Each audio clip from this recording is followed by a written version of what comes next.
അമിതവണ്ണം കൊണ്ട് എനിക്കൊരു കോൺഫിഡൻസ് കുറവാണ്. ഇത് പല ആൾക്കാരും പറയാറുണ്ട്. ഈ അമിതവണ്ണം ഉള്ളതുകൊണ്ട് എനിക്ക് പുറത്ത് ആൾക്കാരുടെ ഇടയിലോട്ട് പോകാൻ വയ്യ, ഒരു മടിയാണെന്ന്.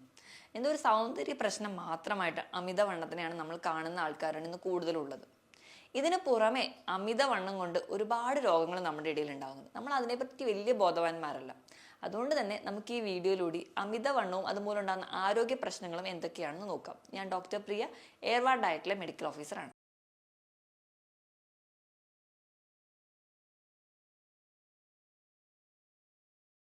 എന്താണ് അമിതവണ്ണം? എപ്പോഴാണ് ഈ വണ്ണം അധികമാവുന്നത് നോക്കാം. നമ്മുടെ ശരീരത്തിൽ നമ്മുടെ പൊക്കത്തിനും ആവശ്യത്തിലും അധികമായിട്ട് നമുക്ക് വണ്ണം വെക്കുന്നുണ്ടെങ്കിൽ ഇതിനെ നമ്മൾ അമിതവണ്ണം എന്ന് പറയും.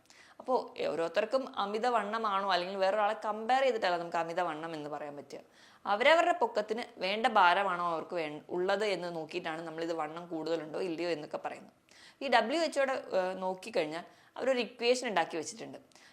BMI എന്ന് പറയും. ഇപ്പൊ BMI എങ്ങനെ കാൽക്കുലേറ്റ് ചെയ്യും? Weight in kilogram divided by height in metre square എന്നാണ് അവർ പറയുന്നത്. അതായത് നമ്മുടെ ശരീരഭാരം എടുക്കുക, അത് കിലോഗ്രാമിലും അതിനെ നമ്മൾ നമ്മുടെ പൊക്കം മീറ്റർ സ്ക്വയറിൽ എടുക്കുക.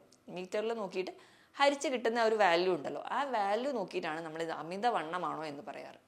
അപ്പൊ ഈ കിട്ടുന്ന ഒരു വാല്യൂ 18നും 25നും ഇടയിലാണെങ്കിൽ നമ്മൾ അതിനെ നോർമലായിട്ട് കണക്കാക്കും. 18ന് താഴെ പോയി കഴിഞ്ഞാൽ നമ്മൾ അതിന് വണ്ണമില്ല അല്ലെങ്കിൽ അണ്ടർ വെയിറ്റ് ആയിട്ട് പറയാറുണ്ട്. ഈ അണ്ടർ വെയിറ്റ് ആണെങ്കിലും അമിതവണ്ണം ഉണ്ടാവുന്ന പോലെ തന്നെ ഒരുപാട് ബുദ്ധിമുട്ടുകൾ അവർക്കുണ്ട്.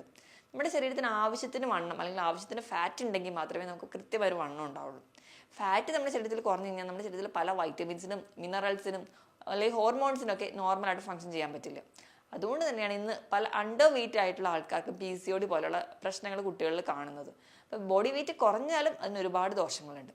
ഇനി നമ്മൾ 25ന് മുകളിൽ പോയി കഴിഞ്ഞാൽ അതിന് അമിതവണ്ണം എന്ന് പറയും. 25 മുതൽ 30 വരെ ഒക്കെ ആണെങ്കിൽ നമ്മൾ കുഴപ്പമില്ല, ഒരു മിതമായ അളവിൽ എന്ന് പറയാം. അമിതവണ്ണമാണെങ്കിലും ഒരു കൺട്രോളബിൾ ആണ്.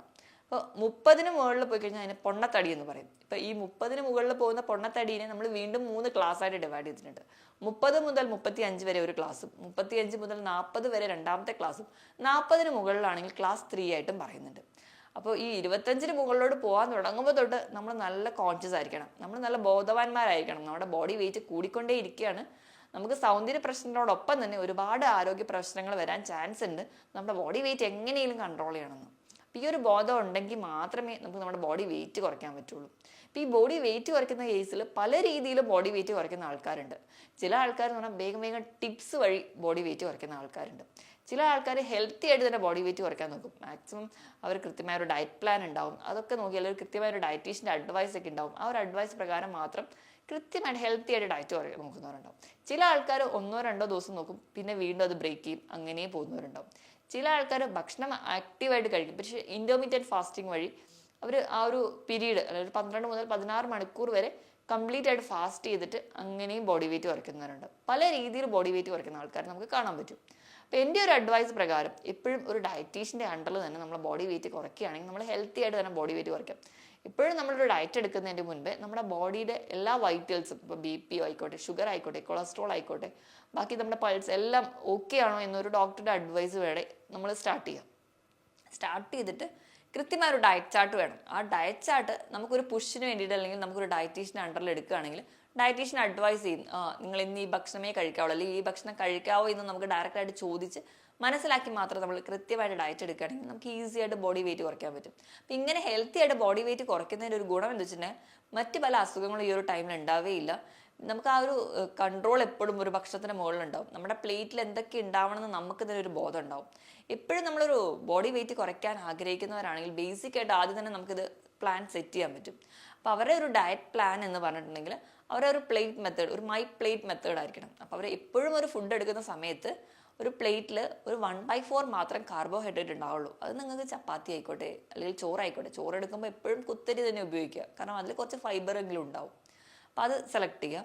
പിന്നീട് ഒരു പാർട്ട് എന്ന് പറഞ്ഞാൽ പ്രോട്ടീനിന് വേണ്ടി മാറ്റി വെക്കുക. പ്രോട്ടീൻ എന്ന് പറയുമ്പോൾ മീനാവാം, ഇറച്ചിയാവാം, മുട്ടയാവാം, പയറ്, കടല, പരിപ്പ്, അങ്ങനെയുള്ള വെജിറ്റബിൾ പ്രോട്ടീൻസ് ആവാം, പനീറാവാം, കൂണാവാം, അങ്ങനെ എന്തും പ്രോട്ടീൻ്റെ വിഭാഗത്തിൽപ്പെടും. ഇനി ഒരു 1/4 ഭാഗം വെജിറ്റബിൾസിനാക്കി മാറ്റി വെക്കുക. അപ്പം നമുക്ക് അവിയലായിക്കോട്ടെ, തോരനായിക്കോട്ടെ, അങ്ങനെ എന്തും നമുക്ക് ആ വെജിറ്റബിൾസിൻ്റെ അകത്ത് നമുക്ക് കഴിക്കാവുന്നതാണ്. ഇനി ഒരു 1/4 ഭാഗം ഉള്ളത് ഫ്രൂട്ട്സിനാക്കി മാറ്റി വെക്കുക. അങ്ങനെ നമ്മുടെ പ്ലേറ്റ് ഒന്ന് സെറ്റ് ചെയ്ത് വെക്കുകയാണെങ്കിൽ നമുക്ക് ബോഡി വെയിറ്റ് നമുക്ക് തന്നെ വിചാരിച്ച് കൺട്രോൾ ചെയ്യാൻ പറ്റുന്ന ഒന്നാണ്.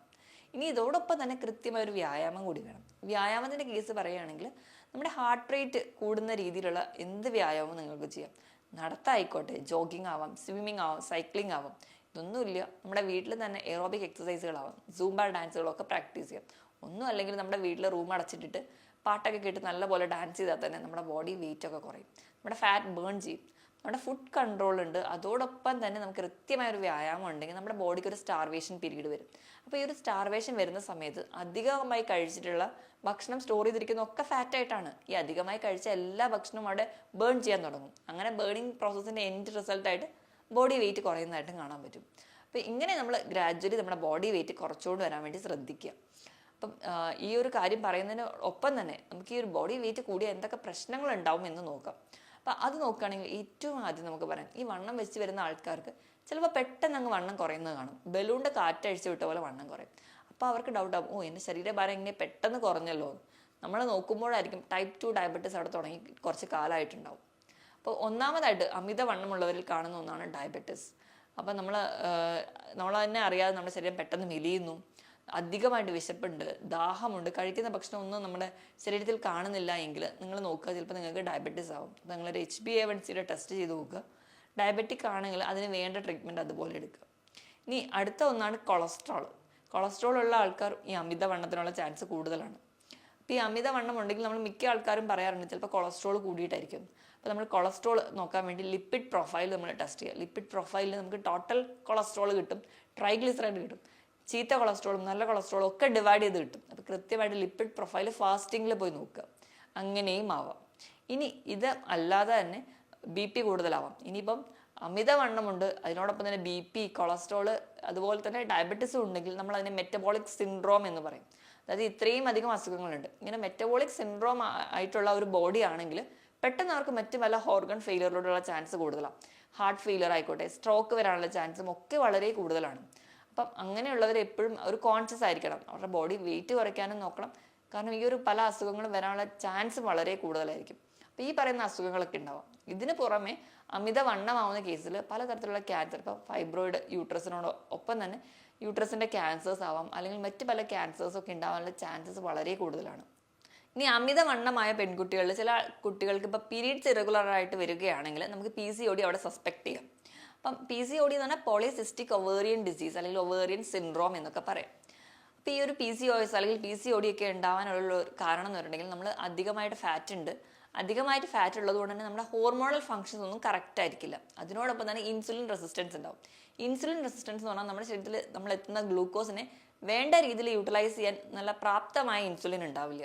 അതുകൊണ്ട് തന്നെ ആ ഒരു ഇൻസുലിൻ റെസിസ്റ്റൻസ് വീണ്ടും ഒരു ഹോർമോണൽ ഇംബാലൻസിന് കാരണമാവും. അതായത് ടെസ്റ്റോസ്റ്റിറോൺ പോലുള്ള മെയിൽ ഹോർമോൺസിന്റെ പ്രൊഡക്ഷൻ കൂടുകയും ഫീമെയിൽ ഹോർമോൺസിന്റെ പ്രൊഡക്ഷൻ കുറയുകയും ചെയ്യും. അങ്ങനെ PCODയിലോട്ട് പോവാം. ഈ ഒരു PCOD അൺകൺട്രോളബിൾ ആയി പോവുകയാണെങ്കിൽ ഇൻഫെർട്ടിലിറ്റി പോലുള്ള കേസസിലോട്ട് പോവാം. ഇനി അമിതവണ്ണം ഉള്ള ആൾക്കാരിൽ കാണുന്ന മറ്റൊരു കംപ്ലൈൻ്റ് ആണ് സ്ലീപ്പ് ആപ്നിയ. അതായത് അമിതവണ്ണമുള്ള മിക്ക ആൾക്കാരെ കിടന്ന് നോക്കിയാലും നമുക്കറിയാം രാത്രി കിടന്നുറങ്ങുമ്പോൾ അവർക്ക് കൂർക്കം വലി ഉണ്ടാവാറുണ്ട്. ഈ കൂർക്കം വലിയുടെ ഇടയിൽ അവർക്ക് എപ്പോഴെങ്കിലും ശ്വാസം നിന്ന് പോകുന്നൊരു ഫീൽ കാണാം. ചിലപ്പോൾ ജസ്റ്റ് ഒന്ന് തട്ടിക്കൊടുത്താൽ പെട്ടെന്ന് ഞെട്ടി എണീറ്റ് വീണ്ടും നോർമലായിട്ട് ഒരു ഉറക്കത്തിലേക്ക് പോകുന്ന കാണാം.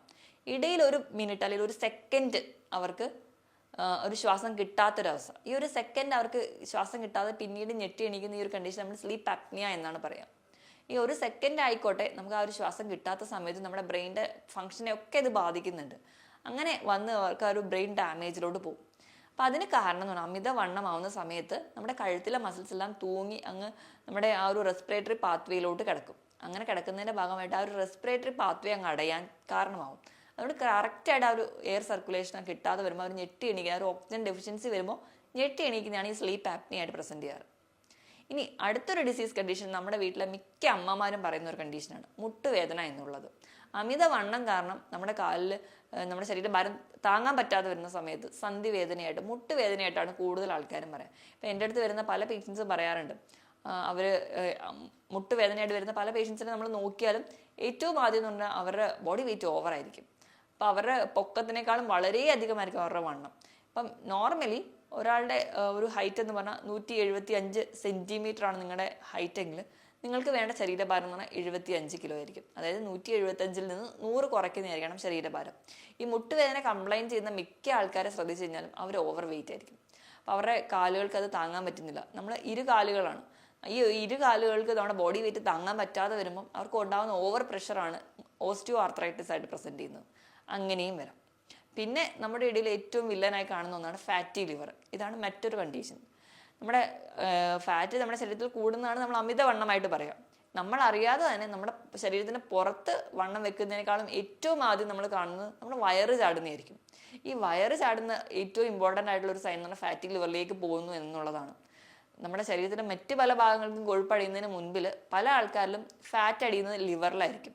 ഇങ്ങനെ അധികമായിട്ടുള്ള കൊഴുപ്പ് ലിവറിൽ അടിയുന്നതിൻ്റെ ഭാഗമായിട്ട് നമുക്ക് ഫാറ്റി ലിവർ വരാം. ഫാറ്റി ലിവർ ഫസ്റ്റ് ഗ്രേഡേ ഉണ്ടാവുള്ളൂ തുടക്കത്തിൽ. നമ്മൾ വേണ്ട രീതിയിൽ അതിനെ കണ്ടില്ലെങ്കിൽ അല്ലെങ്കിൽ വേണ്ട രീതിയിൽ ട്രീറ്റ് ചെയ്തില്ലെങ്കിൽ ഗ്രേഡ് 2 ആവും, ഗ്രേഡ് 3 ആവും, അത് ലിവർ സിറോസിസിലോട്ട് പോകും. അപ്പോൾ അത് അൺകൺട്രോൾ. അതുകൊണ്ട് തന്നെയാണ് നമ്മുടെ ഇടയിൽ ഇന്നൊക്കെ നമ്മൾ കുറച്ച് കാലം മുൻപ് വരെ നോക്കുകയാണെങ്കിൽ ഇത്രയും അധികം ആൾക്കാർക്കൊന്നും ഫാറ്റി ലിവർ ഉണ്ടായിരുന്നില്ല. പക്ഷേ ഇപ്പോൾ നമ്മൾ ഓരോരുത്തരും തന്നെ യാദൃശ്ചികമായി മറ്റ് പല സ്കാനിങ്ങിനും പോയിട്ട് വരുമ്പോൾ പലരും പറയാറുണ്ട്, ഞാൻ വെറുതെ ഒന്ന് ബോഡി ചെക്കപ്പിന് പോയതാ, പോയിട്ട് വന്ന് നോക്കിയപ്പോഴാണ് ഫാറ്റി ലിവർ ഉണ്ടെന്ന് അറിയുന്നത്. ഇപ്പം ഗ്രേഡ് 1 ഉള്ളൂ, എല്ലാവർക്കും ഉണ്ടല്ലോ, അതുകൊണ്ട് വലിയ കുഴപ്പമില്ല എന്നാണ് പലരും കരുതുന്നത്. ഈ ഗ്രേഡ് 1, ഗ്രേഡ് 2 ആവാനും ഗ്രേഡ് 3 ആവാനും പെട്ടെന്ന് നമുക്ക് അധികം സമയമൊന്നും വേണ്ട, പെട്ടെന്ന് ആയിക്കോളും. അപ്പോൾ നമ്മൾ അതിനെക്കുറിച്ചും ഒന്നും ബോധവാന്മാരല്ല. ഒബേസിറ്റി എന്ന് പറയുമ്പോൾ നമ്മൾ കൂടുതലും ഇതൊന്നും ചിന്തിക്കാതെ നമുക്ക് എങ്ങനെയും ബോഡി വെയിറ്റ് കുറയ്ക്കണം, അത് നമുക്ക് വിചാരിച്ച ഡ്രസ്സ് ഇടാൻ വേണ്ടിയിട്ട് ഒരു ചിന്ത മാത്രമാണ് നമ്മുടെ ഇടയിൽ പലർക്കും ഉള്ളത്. ഇന്ന് നമ്മുടെ ഇടയിൽ ഫാറ്റി ലിവർ എത്രയധികം കൂടുന്നു അതുപോലെ തന്നെയാണ് ഗാൾ ബ്ലാഡർ സ്റ്റോണും കൂടിക്കൊണ്ട് വരുന്നത്. പണ്ടൊന്നും ഈ ഗാൾ ബ്ലാഡർ സ്റ്റോണോ അല്ലെങ്കിൽ ഇങ്ങനത്തെ കംപ്ലയിൻസ് ഒന്നും നമ്മൾ കേട്ടിരുന്നില്ല. പക്ഷെ ഇന്ന് മിക്ക ആൾക്കാരിലും ഉണ്ട്. പ്രധാനമായും ഒരു 40 വയസ്സെത്തിയ സ്ത്രീകൾ നോക്കിക്കഴിഞ്ഞാൽ മിക്ക ആൾക്കാരും ഒരു ഗാൾ ബ്ലാഡർ സ്റ്റോൺ കാണാറുണ്ട്. ഗാൾ ബ്ലാഡർ എന്ന് പറഞ്ഞാൽ പിത്തരസം സ്റ്റോർ ചെയ്ത് വെക്കാൻ വേണ്ടിയിട്ടുള്ള ലിവറിനടിയിൽ ഉണ്ടാകുന്ന ഒരു ഓർഗനാണ്. അപ്പം നമ്മുടെ ശരീരത്തിൽ പിത്തം ഉണ്ടാക്കുന്ന ലിവറിലാണ്, ഇത് സ്റ്റോർ ചെയ്ത് വെക്കുന്നതാണ് ഗാൾ ബ്ലാഡറിൽ. അപ്പം നമ്മൾ കഴിക്കുന്ന ഭക്ഷണത്തിൽ ഫാറ്റ് ഉണ്ടെങ്കിൽ ഇതെല്ലാം ദഹിപ്പിക്കാൻ സഹായിക്കുന്ന ഒന്നാണ് ഈ പിത്തരസം എന്ന് പറയുന്നത്. അപ്പം ഈ അധികമായിട്ട് നമ്മൾ കൊഴുപ്പ് അല്ലെങ്കിൽ കൊളസ്ട്രോൾ കൂടുന്ന സമയത്ത് കൊളസ്ട്രോൾ സ്റ്റോണായിട്ട് ഗാൾ ബ്ലാഡറിൽ അല്ലെങ്കിൽ പിത്തസഞ്ചിയിൽ കല്ല് ഫോം ചെയ്യും. ഇത് ആ ഒരു പുറത്തേക്ക് പിത്തരസം വരാത്ത രീതിയിൽ അടഞ്ഞു പോകാൻ കാരണമാവും. അപ്പം അങ്ങനെ നിൽക്കുന്നതിൻ്റെ ഭാഗമായിട്ട് ഭക്ഷണം ദഹിക്കാൻ ബുദ്ധിമുട്ട്, ഗ്യാസ്ട്രൈറ്റിസ്, നെഞ്ചരിച്ചിൽ, അങ്ങനെ ഒരുപാട് പ്രശ്നങ്ങൾ കാണാറുണ്ട്. ഈ അമിതവണ്ണമുള്ള ആൾക്കാർ പലരും പറയാറുണ്ട്, എനിക്ക് ഈ നെഞ്ചരിച്ചിൽ, ഗ്യാസ്ട്രൈറ്റിസിൻ്റെ പ്രശ്നമുണ്ടെന്ന്. വണ്ണം കൂടിക്കഴിഞ്ഞാൽ, വയറൊക്കെ ഒരുപാട് ചാടിക്കഴിഞ്ഞാൽ നമ്മുടെ അബ്ഡോമിനൽ മസിൽസ് ഒന്നും വേണ്ട രീതിയിൽ പ്രവർത്തിക്കില്ല. അപ്പോൾ നമ്മുടെ ദഹനമൊക്കെ ബുദ്ധിമുട്ടാവും. ദഹനം ബുദ്ധിമുട്ടാവുന്ന കണ്ടീഷനിൽ നമ്മുടെ ഗ്യാസിൻ്റെ ബുദ്ധിമുട്ടുകളൊക്കെ കൂടുതലായിട്ട് വരും. അപ്പോൾ നമ്മുടെ ഈ കഴിച്ച ഭക്ഷണമൊക്കെ മുകളിലേക്ക് പുളിച്ച് തികട്ടി വരുന്നത് കാണാം. ഇങ്ങനെ പുളിച്ച് തികട്ടി വരുന്നത് കൊണ്ട് തന്നെ നെഞ്ചരിച്ചിലായിട്ടോ ഗ്യാസ്ട്രൈറ്റൈറ്റിസ് ഒക്കെ ആയിട്ട് നിൽക്കുന്നത് കാണാം. അപ്പം അങ്ങനെയുള്ള ബുദ്ധിമുട്ടുകളും ഈ അമിതവണ്ണമുള്ളവരിൽ കാണാറുണ്ട്. ഞാൻ ഈ പറഞ്ഞ ആരോഗ്യ പ്രശ്നങ്ങളാണ് കൂടുതലായിട്ടും അമിതവണ്ണമുള്ളവർ അനുഭവിക്കുന്നത്. ഇതിനോടൊപ്പം തന്നെ അല്ലെങ്കിൽ ഇതിന് മുകളിലായിട്ട് ചില ആൾക്കാരിൽ മാനസികമായിട്ടുള്ള ഒരുപാട് വിഷമങ്ങൾ അനുഭവിക്കാറുണ്ട്. ഒരുപാട് ബോഡി ഷേവിങ് അനുഭവിക്കുകയോ അല്ലെങ്കിൽ മറ്റ് പല പുറത്തിറങ്ങാനുള്ള ബുദ്ധിമുട്ടുകളോ അല്ലെങ്കിൽ ബാക്കിയുള്ളവരെ കളിയാക്കൾ പേടിച്ചിട്ടും ഈ അമിതവണ്ണം കൊണ്ട് ബുദ്ധിമുട്ടുന്ന ആൾക്കാർ നമ്മുടെ ഇടയിലുണ്ട്. അപ്പോൾ ഇത്രയും അധികം ആരോഗ്യ പ്രശ്നങ്ങൾ ഉണ്ടാവുന്നത് കൊണ്ട് തന്നെ നമ്മൾ എപ്പോഴും നമ്മുടെ ബോഡിയെക്കുറിച്ച് ഒരു ബോധവാന്മാരായിരിക്കണം. അപ്പോൾ നമ്മുടെ ബോഡി വെയിറ്റ് ഗ്രാജ്വലി കൂടിക്കൊണ്ടിരിക്കുമ്പോൾ നമ്മൾ കുറച്ചുകൂടെ കൺട്രോൾ വേണം. നമ്മൾ കഴിക്കുന്ന ഫുഡ് ആയിക്കോട്ടെ, നമ്മൾ കൃത്യമായിട്ട് എക്സസൈസ് ചെയ്യുന്നുണ്ടോ, ആവശ്യത്തിന് വെള്ളം കുടിക്കുന്നുണ്ടോ എന്നൊക്കെ നമ്മൾ നോക്കണം. എല്ലാവരും ജോലി തിരക്കായിക്കോട്ടെ, ഇപ്പം എല്ലാവരും പല ആൾക്കാരോട് ഇപ്പോൾ നമ്മൾ ഡയറ്റ് എടുക്കാനൊക്കെ ആൾക്കാർ നമ്മളെ കോൺടാക്ട് ചെയ്യുമ്പോൾ നമ്മൾ അവരോട് എക്സസൈസിന് വേണ്ടി ഒരു ടൈം കണ്ടെത്തണം എന്ന് പറയുമ്പോൾ അവർ പറയുന്ന ഒന്നാണ്, എനിക്ക് ജോലി കഴിഞ്ഞിട്ട് അതിനുള്ളൊരു ടൈം കിട്ടുന്നില്ല, അല്ലെങ്കിൽ എനിക്ക് അതിന് ഇപ്പോൾ രാത്രി വീട്ടിലെത്തുമ്പോൾ ഒരുപാട് ലേറ്റ് ആവും, പിന്നെ എനിക്ക് എക്സസൈസ് ചെയ്യാനൊരു സമയമില്ല, പക്ഷേ ബോഡി വെയിറ്റ് കുറയ്ക്കുകയും വേണം.